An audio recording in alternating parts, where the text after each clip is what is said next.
নমস্কাৰ মই অংকিতাই আপোনালোক সকলোকে আনিতি নতুন ৰেচিপি ভিডিঅ লৈ একে ক্ৰিয়েচনছত পুনৰবাৰ স্বাগতম জনাইছো আজি আপোনালোকৰ লগত শেয়াৰ কৰিম খুবেই সোৱাদ ভৰা পিঠাৰ ৰেচিপি এটা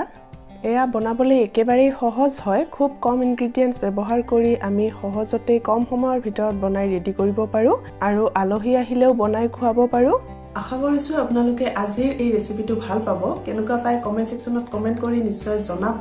গতিকে আহকচোন ভিডিঅটো আৰম্ভ কৰো প্ৰথমতে আমাক লাগিব সুজি ইয়াত মই 2 কাপ সুজি লৈছো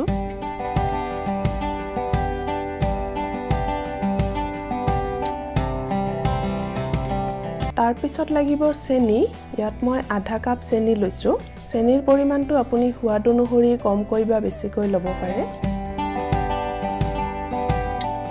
আৰু মই লৈছো 1 কাপ নাৰিকলৰ গুৰি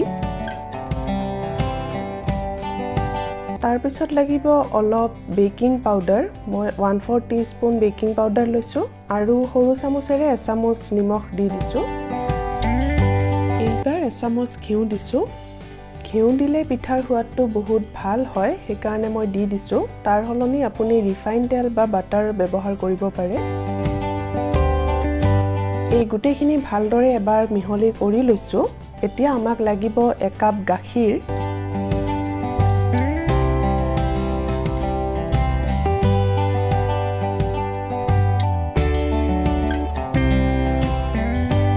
আৰু 1 কাপ পানী ইয়াত মই গাখীৰ আৰু পানী দুয়োটাই ব্যৱহাৰ কৰিছো যদি আপুনি বিচাৰে অকল গাখীৰ দিব পাৰে অথবা অকল পানীও দিব পাৰে গাখীৰ অলপ দিলে পিঠাৰ সোৱাদটো খুবেই ভাল হয় সেইকাৰণে মই দি দিছো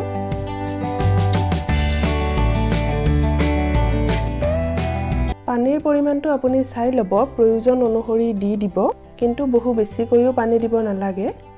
যেহেতু সুজিয়ে পানীখিনি হুহি ল'ব গতিকে ইয়াত মই আৰু আধা কাপ পানী দি দিছো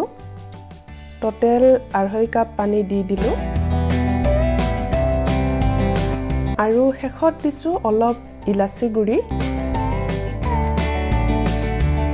এইখিনি মিহলি কৰি লৈ 1 ঘণ্টাৰ কাৰণে আমি থৈ দিব লাগিব 1 ঘণ্টাৰ কাৰণে এইখিনি ঢাকি থৈ দিম তেতিয়া সুজিয়ে পানীখিনি হুহি ল'ব আৰু মিশ্ৰণখিনি ধুনীয়াকৈ আমাৰ ৰেডি হৈ যাব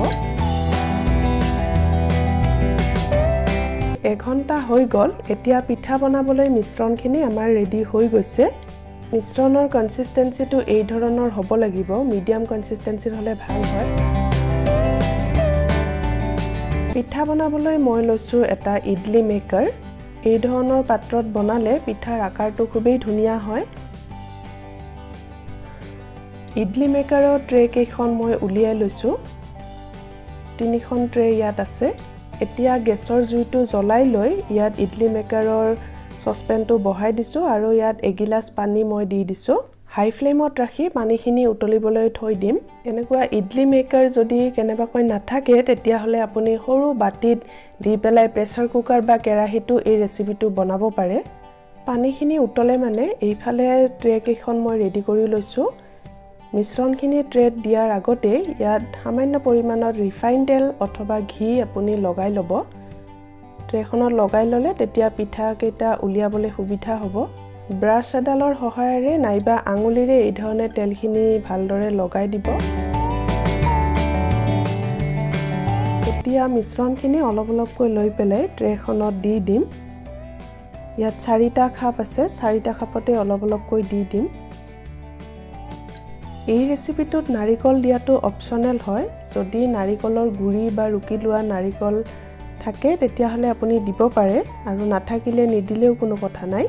কিন্তু নাৰিকল দিলে পিঠাৰ সোৱাদটো খুবেই টেস্টি হয় খাই বহুত বেছি ভাল লাগে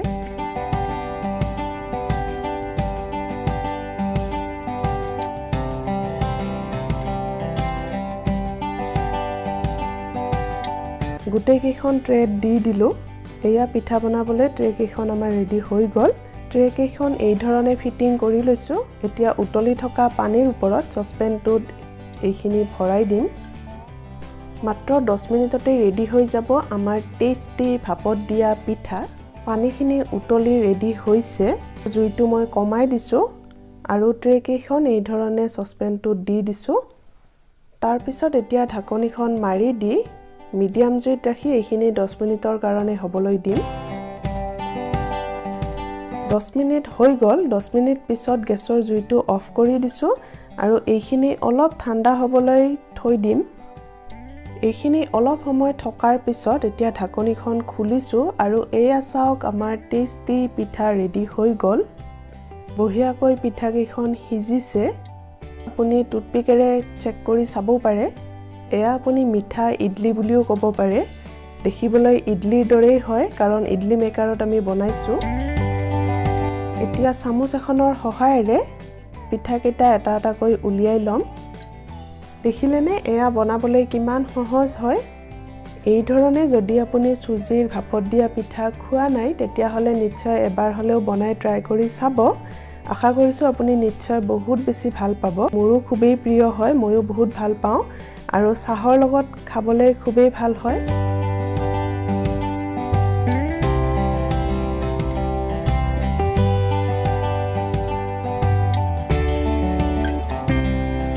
একেই ধৰণে এতিয়া বাকিখিনি মিশ্ৰণেৰে